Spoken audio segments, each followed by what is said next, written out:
A política no Brasil não passa pelo gargalo da opinião pública em função de todos os escândalos que têm se colocado à disposição dessa própria sociedade já de longa data.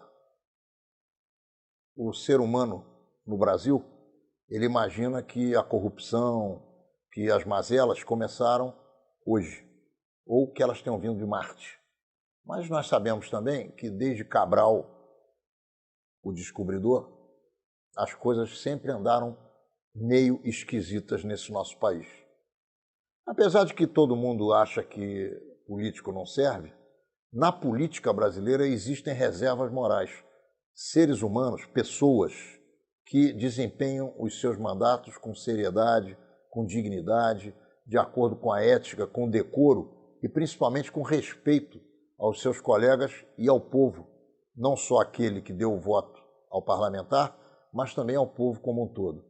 Hoje nós temos a honra, a alegria e a satisfação de receber uma dessas reservas morais da política do Rio de Janeiro aqui em Menorá, na TV. Luiz Paulo, tudo bem com você? É um prazer enorme receber você aqui entre nós. Primeiro, Golnevski, eu agradeço aí a oportunidade que você me dá e principalmente a generosidade da tua recepção. Essa recepção é de coração, porque se eu achasse o contrário, não iria dizer o que eu acabei de dizer. Então, quero que você fique tranquilo com relação ao que eu disse, porque é do coração e para mim é uma verdade. Eu agradeço e acredito, porque você sempre foi muito franco. Sem ser Moreira. Olha aí, Menorá na TV entrando no ar mais uma vez. Luiz Paulo, quadro político do Rio de Janeiro. Governador Pezão, você, membro do PSDB com mandato parlamentar ligado à Assembleia Legislativa do Estado do Rio de Janeiro. Muita dificuldade econômica em função de todos os assuntos que a gente já levantou, ligados à Petrobras, ligados aos royalties, ligados a tudo que a gente conhece aqui em relação ao Rio. Muito desemprego. Como é que você se situa nesse caleidoscópio? Olha, eu diria a você que desde a redemocratização desse país, que eu não vejo um quadro político, econômico, financeiro tão deteriorado. Não só no Brasil, como no nosso estado do Rio de Janeiro. Este ano de 2015 tem sido um ano muito difícil, muito duro, em que nós, na Assembleia Legislativa, praticamente nos dedicamos a conseguir fonte de recursos suplementares para cobrir o tamanho do rombo do orçamento do Estado, que abriu com a perspectiva de uma arrecadação a menor de 13,5 bilhões de reais. E, possivelmente, esse ano fecha com o Estado devendo aí algo em 3 bilhões, se vier a pagar a segunda parcela do 13º, coisa que eu acho que vai acontecer. E para tapar esse buraco, a Assembleia teve que melhorar e aprovar muitos projetos de leis, inclusive um que foi trabalhar, ter acesso aos depósitos do Judiciário para que pudesse pagar a folha do Rio Previdência, isto é, a folha de inativos e pensionistas. A perspectiva para 2016 é mais grave ainda. A expectativa de receita estimada para 2016 são de 75 bilhões de reais. Qual é a diferença de 2016 para 2015 em termos de receita? Aumentou ou diminuiu? Não, a receita, no meu entendimento, poderá ser a menor. Porque desde 75 bi, possivelmente se tem muita incerteza sobre 15 bilhões de reais. Qual é a consequência do faturamento menor do Estado em relação à economia das pessoas? Aquele sujeito que vai comprar uma salsicha, que vai comprar uma galinha, que vai comprar um pedaço de carne, que vai comprar uma alface no supermercado. Vamos lá, vamos botar números nisso. A folha de ativos dos 3 poderes anual é de 23 bilhões de reais. Estamos falando de Estado do Rio de Janeiro. os três poderes. A folha de inativo e pensionistas são 17 bilhões de reais as previsões para 2017. Isso aí tem 40 bilhões. Se você arrecadar somente 60, como é que sobra dinheiro para custeio e investimento? Não sobra.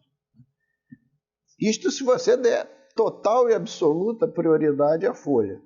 Se você começar a atrasar a folha, isso pesa direto no bolso do cidadão. Se você dificulta, né, todos os investimentos em custeio, vai atingir a saúde, vai atingir a educação, vai atingir as prestações de serviço das políticas públicas. Então isso cai no bolso do cidadão.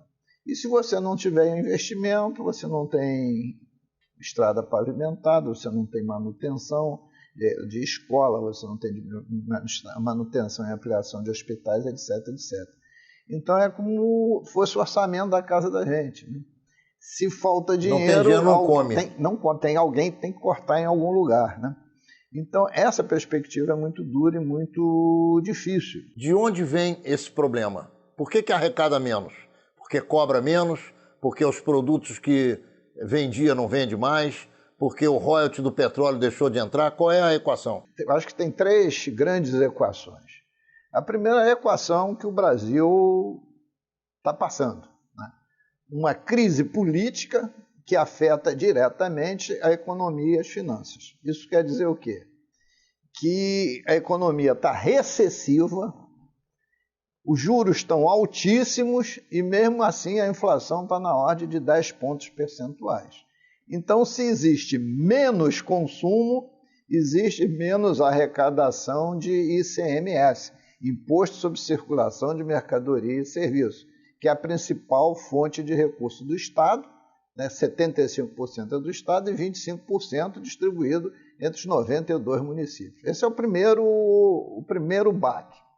O segundo baque, que influencia o primeiro, é que no Rio de Janeiro, do Produto Interno Bruto do Estado do Rio de Janeiro, 30% desse Produto Interno Bruto deriva da cadeia produtiva de petróleo e gás. Se essa cadeia produtiva está em descenso pela crise da Petrobras, você tem menos geração de postos de trabalho, principalmente na zona do norte fluminense e na região dos lagos, né, onde estão a grande quantidade de exploração de petróleo, mas você tem também a queda do ISS desses municípios, e você tem também a queda do ICMS, e você tem praticamente a paralisação da indústria naval. Então é como se fosse uma cadeia produtiva que está colapsando, puxando a arrecadação. Ainda tem uma terceira questão, que é a indústria automobilística. O governo central apostou todas as suas fichas na indústria automobilística, deu todos os tipos de incentivos fiscais e continua dando. E, evidentemente, com a queda da renda, a compra de carros foi para o chão. E, com isso, as empresas, as montadoras, param de abrir novos postos de trabalho, diminuem as suas vendas, cai o consumo de combustível, cai também a arrecadação do ICMS, né? Por quê? Porque, no fundo, a indústria automobilística também está apoiada na indústria petrolífera. Então, é um vazio muito grande, né?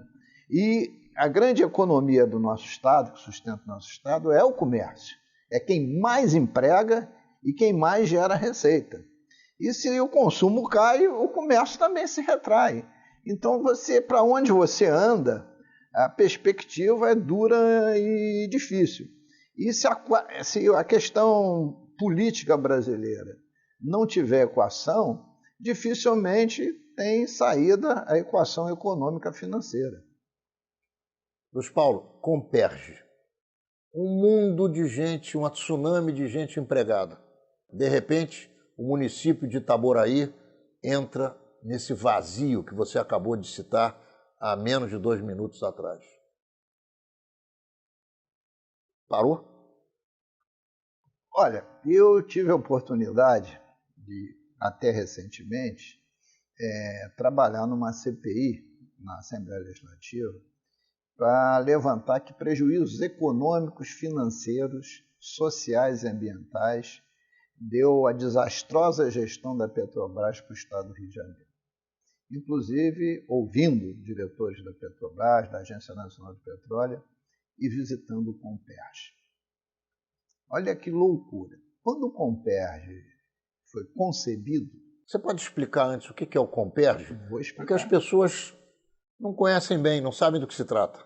O Comperj é um grande polo industrial situado no município de Itaboraí, quase na divisa com Cachoeiras de Macacu. Quando ele foi concebido, lá no ano de 2000, por aí, né, ele foi concebido para ser um polo de gás químico. O que quer dizer isso? Você ia transformar gás extraído do petróleo em derivados de plásticos. Né? Isso que é um polo de gás químico. Mas o governo federal, o governo Lula-Dilma, apostou na indústria automobilística.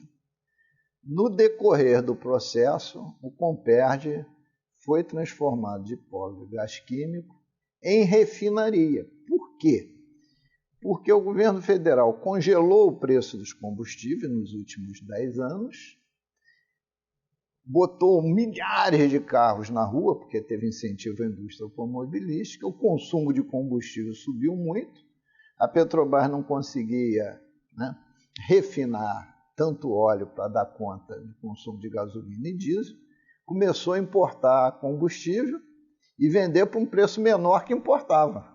E é um dos problemas que praticamente levou a Petrobras para esse bagaço que ela vive hoje. Ora, então transformaram o Comperj, esse polo industrial, em duas refinarias, que eles batizaram de Trem 1 e Trem 2. Hoje, o que acontece? A primeira refinaria, o Trem 1, ela tem 85% das obras concluídas. Infelizmente, superfaturadas. Faltam 15%. Mas isso quer dizer que falta investir, mesmo assim, 1 bilhão e 300 milhões de dólares, que no plano de negócio da Petrobras, ela está devendo os tubos, quase 500 bilhões de dólares, ela não está sem dinheiro para isso. Né? Então está buscando parceiros internacionais. Enquanto isso, essa obra parou. Aí sobrou uma outra unidade, que também foi concebida já no meio do caminho, que se chamava uma unidade de produção de gás natural. Essa unidade, com 20 e poucos % concluída, e estava lá a empresa fazendo. Mas como a empresa começou a não receber, ela também parou. Então o Comperj hoje está totalmente paralisado. Só tem lá uma manutenção e a segurança. Quantos desempregados? Olha, o Comperj chegou a ter no seu auge mais de 20 mil empregados. Hoje está praticamente paralisado e Itaboraí virou uma cidade fantasma. Muitos negócios lá foram abertos, hotéis, supermercados, restaurantes, etc. E hoje vivem as moscas. E a Petrobras não consegue recursos para isso, está buscando parceiro. O Comperj devia estar concluído em 2013.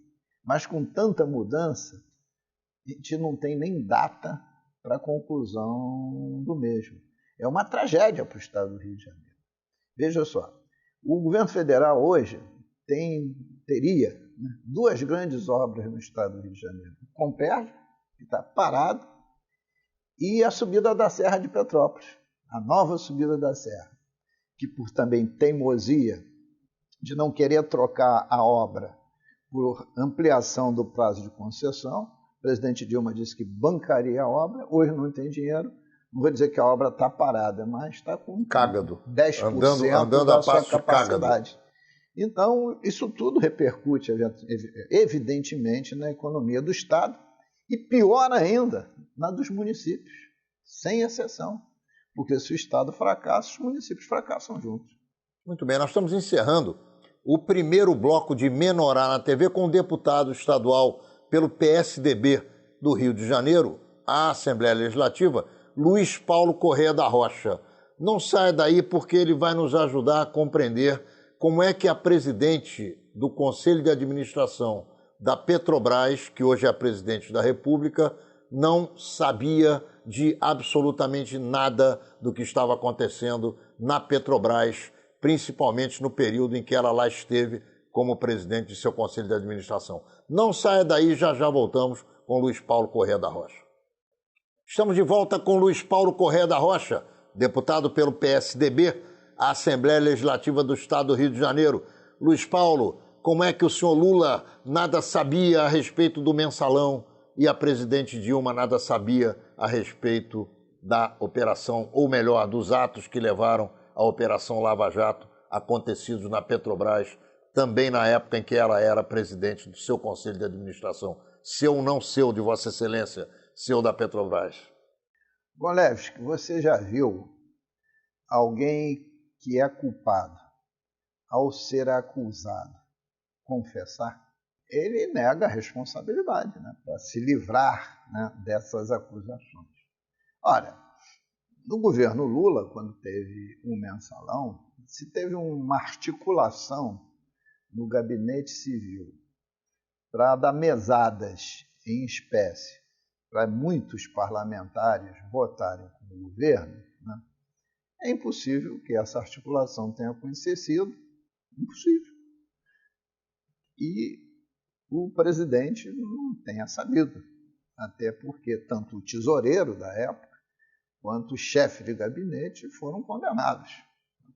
Ora, agora, a corrupção que teve na Petrobras, ela foi de um volume absolutamente espantoso.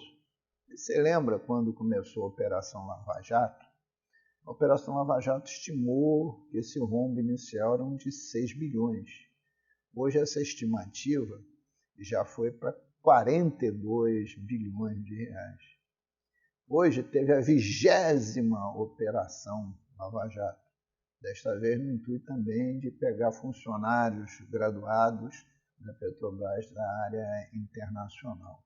Ora, eu diria a você que praticamente todas as grandes investimentos da Petrobras, quer seja em obras ou outras transações, compra de refinaria, venda e compra de derivados de petróleo, etc., tem corrupção. É impossível que isso não tivesse sido de conhecimento de alguém que presidia o Conselho de Administração e que, além do mais, era chefe de gabinete civil da Petrobras, onde todos os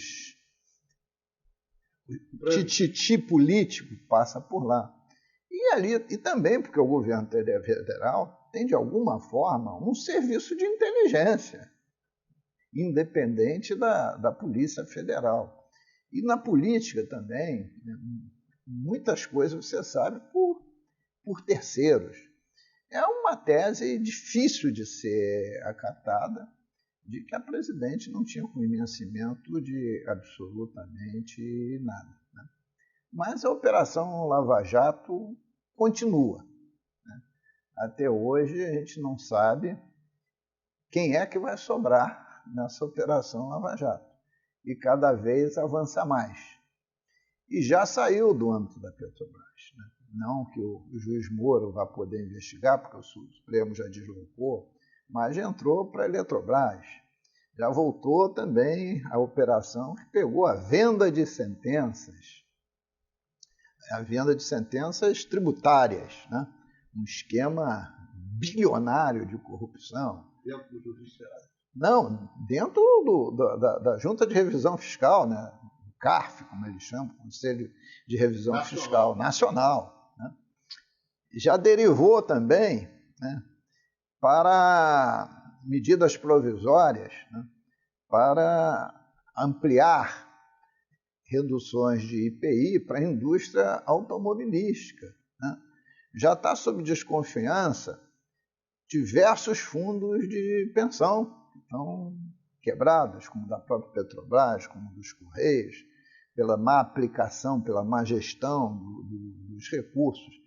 Então, não é possível que com esse volume de corrupção, que eu acho que, como disse você, desde a chegada de Dom João VI, existe algum tipo de corrupção nesse país.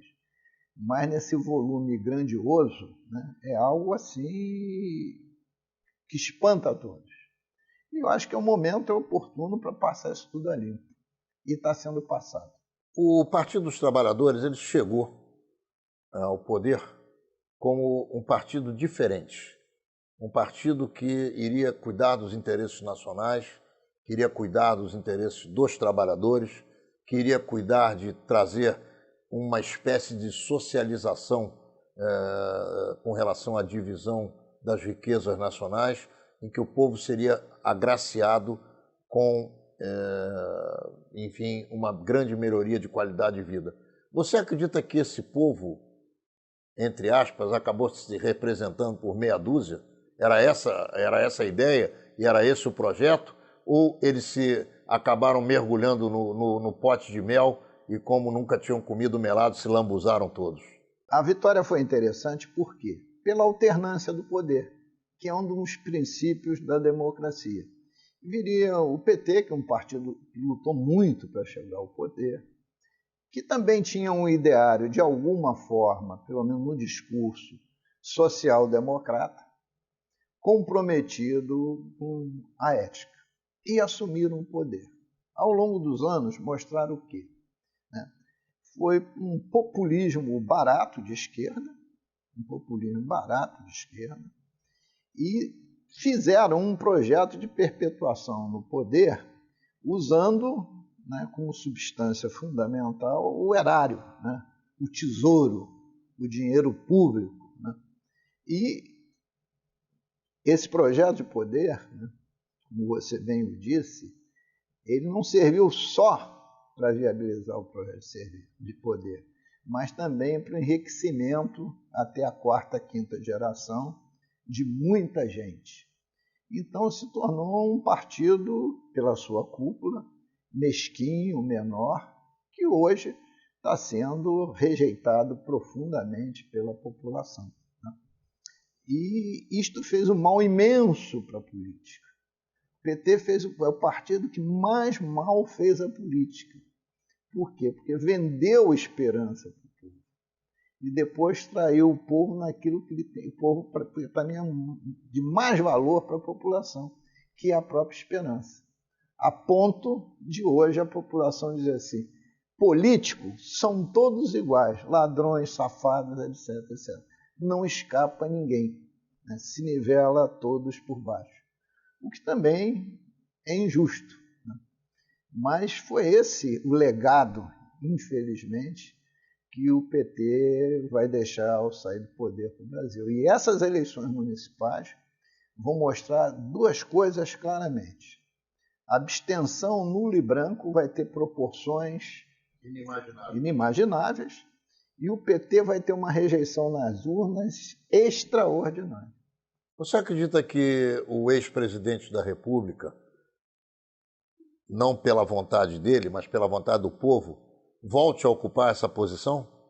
Não, não acredito. Não acredito porque o volume de provas hoje da corrupção que se instalou nos governos petistas, na União, é muito grande.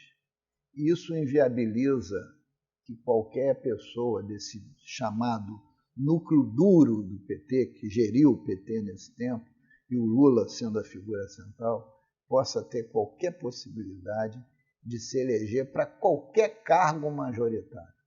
Quer dizer, então, que nem prefeito, nem governador e nem presidente da República? E também nem senador. Disputou candidatura majoritária, no meu entendimento, a rejeição vai ser muito, mas muito forte. Você, membro do PSDB, lembra muito bem que, na época do mensalão, o PSDB fez uma opção de trajetória. Não propugnar pelo impeachment e sangrar o cidadão na presidência da República até que ele se esvaísse por conta própria. O que aconteceu foi o contrário. ele ganhou vida nova e elegeu a sua sucessora, que já se reelegeu. Ele se reelegeu, elegeu depois a sucessora, e nós estamos há quase 14 anos do Mensalão para cá nessa brincadeira. Qual é a sua opinião a respeito da atitude do PSDB? Será que ela se repete nesse momento? Olha só, eu acho que é muito fácil a gente julgar uma estratégia depois que ela passa. O meu papel é esse. Sim, não, mas eu vou dizer. No meu entendimento, o PSDB errou. Por quê? Porque o impeachment é um preceito constitucional. Democrático. Constitucional. Que tem que ter dois fundamentos. O fundamento jurídico e o fundamento político. E havia os dois fundamentos. Então não deveria ter aberto mão desse processo. Vamos trazer para os tempos atuais.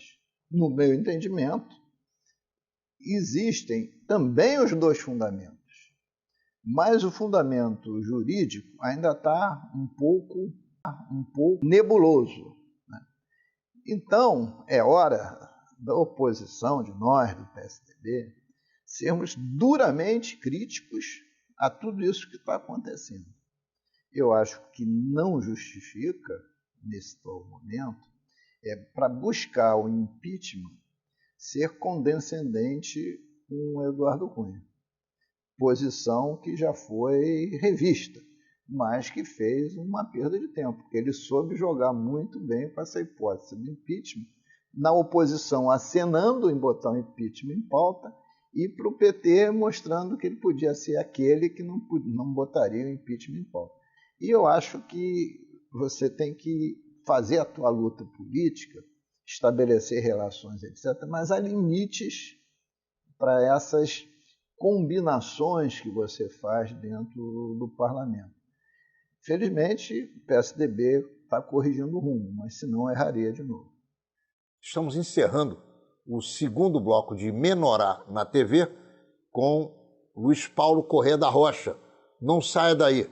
Vamos agora, depois de ter conversado com ele sobre uma série de questões ligadas ao governo federal, vamos conversar com ele sobre o parlamento em Brasília, sobre o Senado, presidido por Renan Calheiros, e a Câmara dos Deputados, presidida por Eduardo Cunha. Quem são esses dois políticos brasileiros e como eles estão se comportando nessas duas casas legislativas nacionais? Já voltamos, não saia daí. Estamos de volta com o deputado estadual pelo PSDB do Rio de Janeiro, Luiz Paulo Corrêa da Rocha. Ele também é presidente do diretório do partido no município do Rio de Janeiro. Luiz Paulo, Senado e Câmara. O presidente Collor de Mello, quando perdeu o mandato, foi impossibilitado de continuar com o seu mandato, ele foi acusado por um motorista de uma Fiat Elba que funcionava lá nos jardins da Casa da Dinda, ou no palácio, junto a ele. Mais do que um motorista de uma Fiat Elba, está colocado o Ministério Público, que acusa frontalmente, com provas absolutamente cabais, o presidente da Câmara dos Deputados, Eduardo Cunha, e ele se mantém como um equilibrista sentado na cadeira de presidente, e cada dia ele dá uma desculpa diferente. Você acredita que ele vai cair ou não? Eu acho que o Eduardo Cunha e também o Renan Calheiros perderam as condições de presidir as duas casas legislativas. Claro que o Cunha, agora com um volume de provas muito grande, que são as contas reveladas pelo Ministério Público. Ora, então, isso que é o foco da crise política. Se você tem um partido que está no governo, que está sendo acusado, e com diversos membros já condenados de corrupção, que é o PT. Se você tem um presidente da Câmara, que está com seu nome no Supremo, já o Supremo, talvez nas partes final, para acatar a denúncia, né? Acatar a investigação e transformá-la em processo criminal. E o Renan também no Supremo. Se você tem a liderança do Congresso e o governo metido no mesmo patamar deletério que é a ligação com a corrupção, como é que você constrói um pacto de governabilidade para o país? Então, eu acho que a grande saída disso tudo, né, era que eles, de livre e espontânea vontade, oferecessem ao povo a renúncia das presidências desses dois poderes, né, e a presidente da República poderia propor um pacto. Se vocês aprovarem esse conjunto de medidas que vai levantar o Brasil, eu vou para casa, para minhas próprias pernas. Eu renuncio. Aí teria uma saída mais rápida. Você acha que isso é possível e passível de acontecer? Pelo andar da carruagem? Possível e passível, eu acho difícil, mas é uma hipótese que tem que ser perseguida. Até porque, garanto a você, que o grande guru do PT, né, que é o Lula, né, não está muito feliz com o desempenho da Dilma e do seu ministro da Fazenda. Ele tem trabalhado no que na política se chama um fogo amigo, né, para ver se aparece uma salvação. Né? Porque eu acho que o Brasil é maior que essas pessoas. O povo brasileiro, né, merece muito maior consideração. Até porque o lema do Cunha, você lembra qual era? O povo merece respeito. Se o povo merece respeito, renuncia. Com respeito ao povo. Você acredita que existam lideranças competentes, ou existam, vou consertar, você acredita que existam lideranças competentes no Brasil que possam vir a assumir esse leme torto e consertá-lo? Consertar não o barco, mas consertar o trajeto do país? Eu acredito. O problema é que precisa-se ter esse pacto. Né? E para ter esse pacto, você precisa ter um mínimo de credibilidade com quem está sentado na cadeira. E esse mínimo de credibilidade não existe, porque não há credibilidade na presidente da República, não há credibilidade do presidente da Câmara, nem da presidente do Senado. Então, como é que você constrói esse pacto? Né? O documento, por exemplo, que o PMDB lançou para a nação, né? Como fosse um documento de salvação nacional, etc.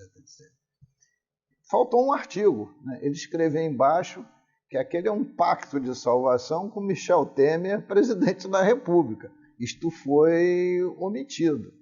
Mas também não esquecer que o Temer e o PMDB estão nesse governo há 13 anos. Isso que eu não consigo entender. Né? Há 13 anos. Já podiam ter mostrado esse projeto também antes. Né? Mas ainda bem que mostraram agora, de uma certa maneira. Sim, ainda bem, mas eu estou dizendo o seguinte, mostrar agora porque vislumbram também a hipótese, né, da renúncia ou do impeachment e a assunção do Temer. A pergunta é, o impeachment é da presidência ou da presidente? O impeachment é só e somente da presidente da República. É da pessoa dela. Da pessoa. Veja o Collor de Mello. O Collor de Mello sofreu impeachment e assumiu quem? O seu vice Itamar Franco.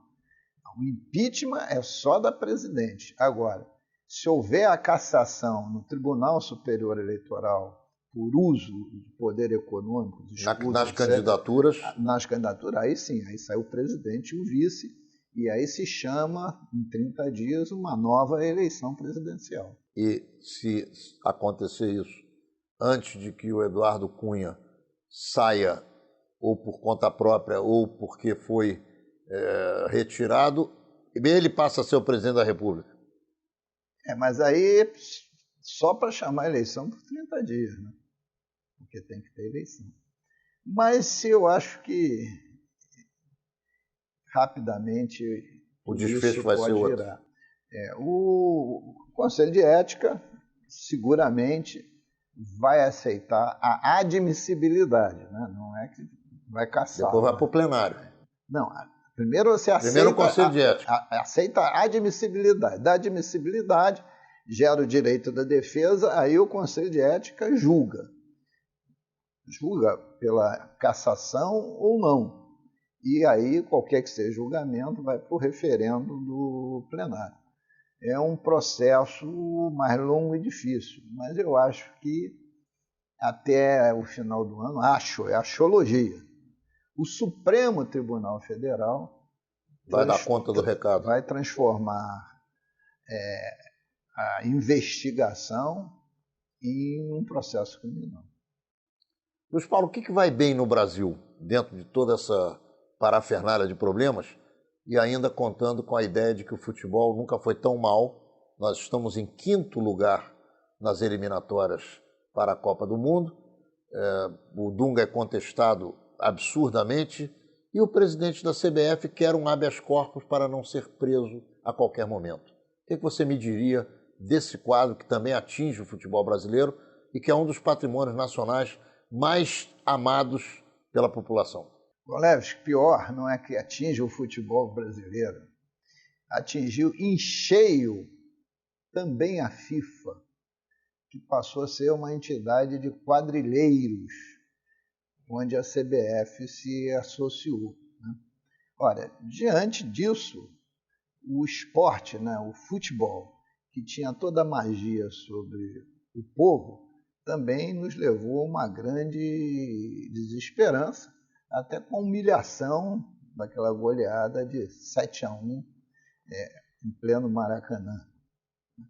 Então, eu acho que nessa área dos esportes nós também não vamos bem. Eu acho que qual é o lado bom do nosso país?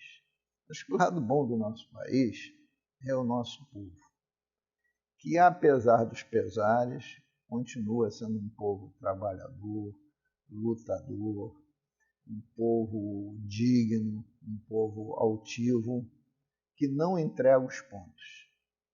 E que felizmente aqui, por hora, e tomara que assim continue, também não tem terrorismo, onde dezenas de pessoas inocentes são vitimadas. Tem outros tipos de problemas, mas esse em grande escala não tem, onde vivem, e tem em países ditos super desenvolvidos, como França, Espanha, Inglaterra, Estados Unidos, etc. Só nesse último mês, se você somar o massacre de Paris com um avião russo que colocaram uma bomba, você tem 500 vítimas em 30 dias do terrorismo.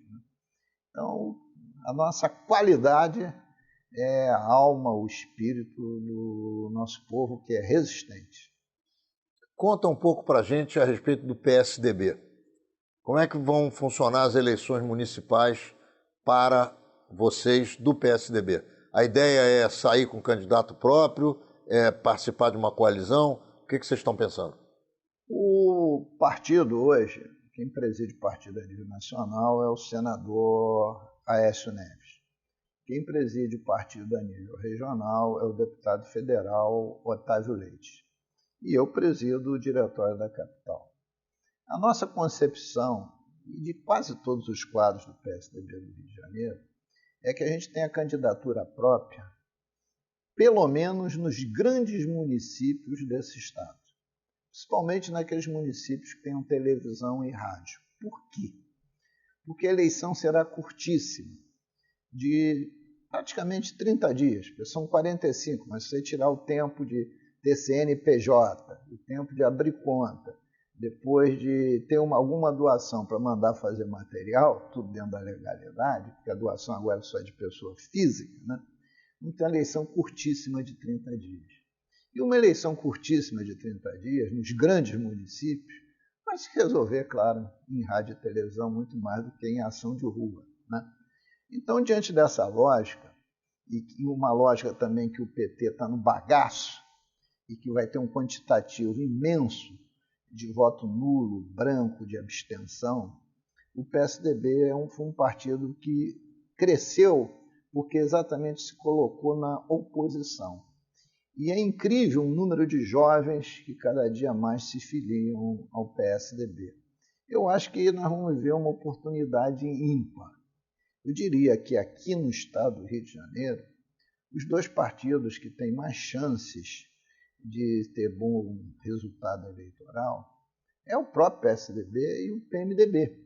O PMDB tem uma máquina administrativa enorme. Tem a prefeitura da capital, tem o governo do estado, a presidência da Câmara e a presidência da Assembleia Legislativa, fora outras e outras prefeituras que ele mesmo tem e dos seus aliados de primeira hora. Então, isso não pode sair da consideração. Mas, de outro lado, os prefeitos que estão no poder e vão ser candidatos à reeleição, e a maioria está ligada à base do governo, né, não terão êxito. Por quê? Porque se a situação econômica financeira das prefeituras já é muito ruim em 2015, tende a ser mais grave em 2016. Então, talvez só 10% desses prefeitos consigam se reeleger. A capital tem um quadro mais complexo por causa da realização das Olimpíadas, né, que vai ser no mês de agosto, né, praticamente há 30 dias de começar a campanha última do mês de setembro. Né? Então tem uma condição de excepcionalidade. Mas, ao mesmo tempo aqui, o número de candidatos será muito grande e forçosamente haverá um segundo turno. Então, eu acho que é uma oportunidade histórica também do PSDB apresentar um quadro que possa ser transformado nesse sentimento de mudança, de rejeição à política, de capacidade de gestão, etc. Luiz Paulo, eu quero oferecer a você as câmeras e os microfones de Menorá na TV para que você se despeça aos nossos telespectadores fazendo suas considerações finais, porque, infelizmente, nós temos que encerrar esse programa. E eu teria inúmeras perguntas para conversar contigo e ouvir de você respostas, mas infelizmente vai ter que ficar para uma próxima oportunidade, que você já está convidado. Left, primeiro eu quero te agradecer a oportunidade de a gente ter tido tempo de ter tido uma conversa aqui sobre política tão descontraída. E dizer àqueles que nos estão vendo e ouvindo, né, que apesar dessa crise toda que nós vivemos, né, nós temos que resistir. Acho que é hora de se ter uma profunda mudança na política, em que os partidos, em vez de discutirem única e exclusivamente projeto de poder, possam discutir ideias e valores. Porque a hora que os partidos discutirem realmente ideias e valores, a política vai melhorar de qualidade. Menorá na TV entrando no ar mais uma vez, domingo que vem, às 9 horas da manhã, aqui na Band. Nos vemos lá.